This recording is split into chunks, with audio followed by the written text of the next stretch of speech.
اللہ الرحمن الرحیم۔ نماز تراویح فرض ہے، واجب یا سنت ہے؟ اکثر لوگ سوال کرتے ہیں کیا ہم چھوڑ سکتے ہیں یا نہ چھوڑیں، کیا جماعت کے ساتھ پڑھیں یا علیحدہ پڑھیں، گھر کے اندر پڑھیں، خواتین کے بارے میں یہ ساری چیزیں ہیں۔ تو یاد رکھیے گا، نماز تراویح جماعت کے ساتھ ادا کرنا یہ سنت علی الکفایہ ہے، یعنی اگر سارے لوگ چھوڑ دیں گے تو سارے کے سارے گناہ گار ہوں گے۔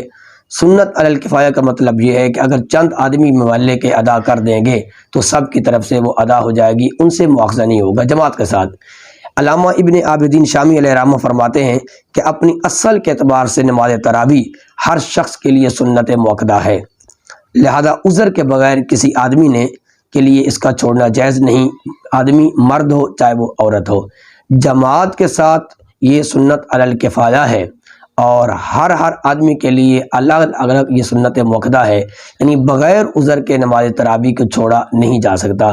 اگر وہ نماز تراویح کو چھوڑ دے گا، چاہے وہ مرد ہے چاہے وہ عورت ہے، بلوغت کے بعد، تو وہ گناہ گار ہوگا۔ اللہ تبارک و تعالی عمل کی توفیق عطا فرمائے۔